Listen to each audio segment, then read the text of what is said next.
here. Say hi, Daisy. Hi. And we're going to use her to show lips, to show, talk about what is right, what to do, and also talk about what not to do, because that's really important. A lot of women want to have their lip injected, they want more volume to their lips, but they want their lips to be natural. Hopefully, you like the video. If you do, give us a thumbs up and please subscribe to our channel so we'll keep you informed on what's new in cosmetic medicine. So, questions about lips. Let them roll.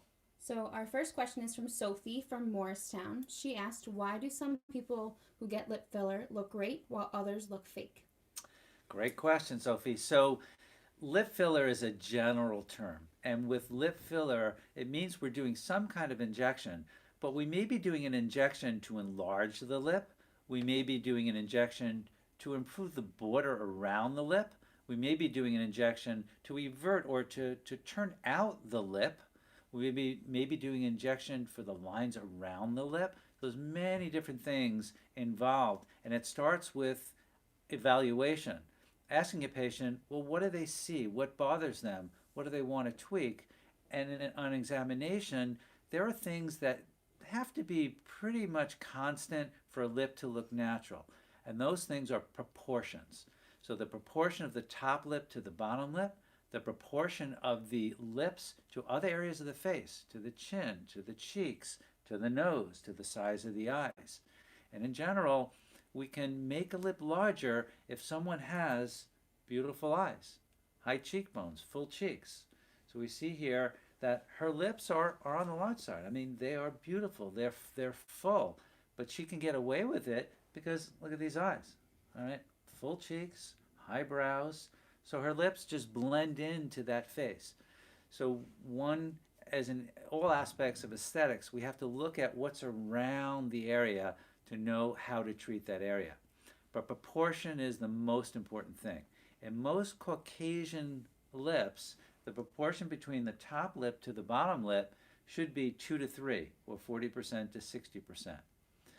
In other races and other situations, those proportions may differ, but that's a general term. So that's the first thing we look at. The top lip should overhang the bottom by about a millimeter. Well, we'll notice if that overhangs by 3 millimeters or 4 millimeters, it looks like a duck lip. So that's a common thing that happens. And certain people's anatomies, if you put any filler into that top lip, it will project forward and create a duck-like appearance. That makes that person a non-candidate.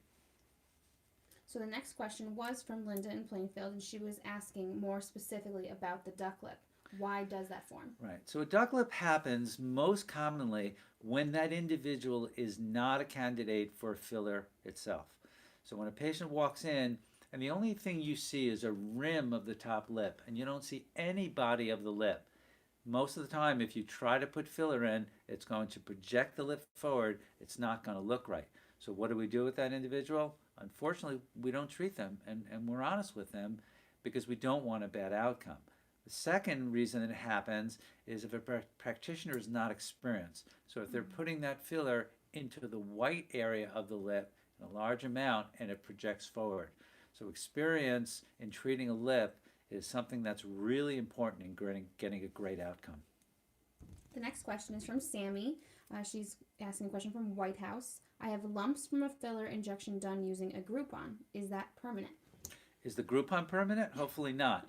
Is the lip filler? The good news is the lip filler can be reversed. So the agents used to inject lips should be made out of hyaluronic acid, and you want to verify whoever you're seeing is using some form of hyaluronic acid. That might be Juvederm, that may be Restylane, that may be Volbella or Restylane Silk or Bellatero. There's many different types, but they're all made out of some form of hyaluronic acid. These are reversible with an agent called hyaluronidase. If someone is using hyaluronidase, what you want to make sure is that that is a branded agent. It's not compounded in a pharmacy. So the two forms of hyaluronidase that are safe, one of them is called Hylenex and the other is called Vitrace. If someone's using something made in a compounding pharmacy, one can have an allergic reaction to that and you don't want to let that happen. So make sure it's one of those two brands. And yes, you can take a lump and dissolve it. Heather from Mendham said, I have friends who were badly bruised and swollen. Is that common? So badly bruised and swollen lip very often is due to someone being too aggressive in terms of injection. When we inject, I don't even use a needle today. We use something called a cannula, which is a blunt little tube that has no point. And we enter from the side of the lip, not even from the red part of the lip, because we find that's much less traumatic. It doesn't hurt as much. There's less bruising. Different fillers, and is that how your lip is injected? Yeah. All right. So different fillers can swell to differing degrees. So we'll ask a person, well, what did you have in the past? Say they've had Juvederm, which is the most common filler used for the lips, and they've swelled. We may try Restylane or Restylane Silk or Bellatera or Refine. So there are different classes of fillers, and each has their own properties. So some may swell less than others. So Juliet from Livingston, she asked, I have a date coming up with a new guy this week. Will he notice if I get filler in my lips? I hope so. Now, we really don't want someone to realize that filler has been done. If it's been done well, the compliment that women should get is actually on their eyes. When you enhance the volume of the lip, the eyes look nicer. The eye is supposed to be drawn to this triangle, to the triangle in this part of the face that's formed between the eyes, the nose, and the lips. And if you augment lips, the compliment should happen with the eyes, and that's the sign of a job well done. If you inject someone's lips and the compliment that person gets is on their lips, something's not right. That's not the compliment I want to hear. The compliment I want to hear is, "You look great. Did you change your hair? Or your eyes look great. You look like you're rested. You look what is going on? You just look wonderful." That's the sign of a job well done. Lynn from Edgewater wants to know, is it possible to make lips smoother instead of just bigger? So lips are not just about size. As we talked about before, they're about proportion, the size of the top lip to the bottom lip, and proportion of areas of the lip to other areas. But it's also about texture. The lips are covered with skin. So we can use very thin fillers. One of them is called Volbella, and that improves the texture of the lip. So the lips look more youthful without necessarily the lips getting larger. And the other thing we do with them is actually use intensive hyaluronic acid, which can actually penetrate the lip and make a lip look smoother. I just wanted to go back for something because someone was asking why a lip looks right and a lip doesn't look right. Well, there are actual mathematical proportions for the size of the lips relative to the size of other parts of the face. And it actually starts with the distance between the eyes. So if we take this instrument called a caliper and we measure the distance between the eyes and we multiply that by a factor, we should see that that is the ideal width of the lip. And lo and behold, if you look at her lip, it's exactly the width. I'm going to zoom in a little bit. That's exactly the width. I'll do it again. The distance between the eyes times a specific mathematical formula should give us the width of the lip. It should also give us the width of the chin. It should also determine where the peak of the cheek is. There's many different things. The length of the nose. It should actually tell us where the brow should peak. So when you see a beautiful face, believe it or not, a lot of it, the beauty is objective. It's a mathematical formula that determines that. And it's the same with the lips. So we can do lots of measurements to say exactly what that lip should look like. After doing this for decades, we typically do it with our eyes, but it's really all based on a mathematical formula. And when we evaluate patients, what's interesting is most patients don't view their lips as the rest of the world views their lip. They view their lips smaller. And the reason is they're looking at 2D, two-dimension. When we look at a lip, we're looking at three-dimension. So that's a big reason why people don't evaluate, and sometimes don't evaluate properly. And it's one of the reasons why sometimes they have their lips overfilled, where they'll go in and they'll think they need more, and we look at the lip, and the lip is actually perfect. So a little bit sometimes is good. It doesn't mean a lot is better. Jessica from Melbourne asked, are there different fillers used for the lips? Good question. So there are many different fillers: Restylane, Juvederm, Bellatero, silk, refined, defined, many different ones. And they, the choice of which one we use is determined by our goal. Do we want to highlight the outline of the lip?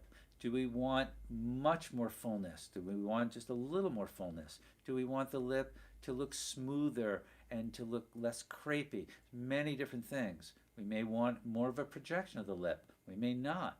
We may want to increase the width of a lip. We may not. We may want to keep it more youthful, more pouty. So with each indication, with each goal, there may be different fillers that we want to use. Now, Scott from Bucks County asked, when a man is looking to get his lips done, he doesn't want to look feminine. What should he look for? So it's a new thing now, injecting men's lips, and it's becoming more and more popular.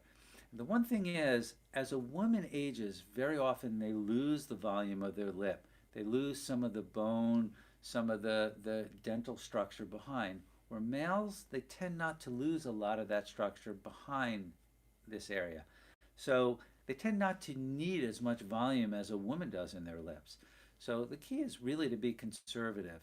And the other thing is the border of a male lip usually is terrific. It usually does not break down over time. So when we inject, we want to concentrate in the body of the lip, not the edge of the lip, because if you inject the edge of the lip, it'll tend to make it look more feminine. Now, Marianne from Union County, she asked about the lip lines, or the smoker's lip. Can they be treated? Right. So smoker's lines, the vertical lip lines, which you probably don't have yet, but purse your lip, she really doesn't use much muscle. But a lot of women, in talking, in eating, in lipstick, and use of the mouth, there are the muscles that create these vertical lip lines. Some people call them barcode lines or lipstick lines. And these tend to increase over time. Lipstick tends to bleed into those areas. So the key is when we see them early on is to slow that muscle down a little bit by using small amounts of Botox. Not to have a difference in the way we talk, but just gently to slow the muscle down so it doesn't traumatize the skin and create those wrinkles. Once the wrinkles have formed, we can inject those little wrinkles with a very superficial filler. In an advanced stage, we actually lose the structure of the lip, and that can happen from repetitive motion. It can also happen from side sleeping. Well, I know how you sleep, right on the side. So side sleeping can cause those vertical lines as well. And here we want to inject a filler horizontally in the white part of the lip to recreate the structure, the foundation of that area. And one wants to do that before actually injecting the body of the lip. One will notice just by injecting the white part of the lip and giving it structure, we'll see actually improvement in the red part of the lip. So that's very important, especially in an older woman who has lost bone structure or dental structure, to improve the area around the lip before actually injecting the lip. It's a great question. So I just have a question for you. Sure. You can use Botox to do a lip flip, right? Not for you, because you're pregnant. But yes, you can actually use tiny amounts of Botox right at the border of the lip, very small amounts, a half a unit. And what we see is an eversion, or what some women call a lip flip. So it's a nice little way, without putting any filler in, to see more red of the lip, to see a more youthful lip. And we have our last question. It's from Shauna from Warren. She said, I'm a black woman. I want to get filler in my lips. Anything specific that I need to know? So very, very great question. So each race has a different stereotype size and proportion to lip. African American lip, more often, the volume between the top lip to the bottom lip is 50-50, or 1-to-1.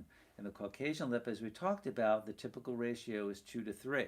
And even in a very full lip here again, it's proportional to the face. In an African American lip, if we were to create a 2-to-3 ratio, like she has, it wouldn't look right.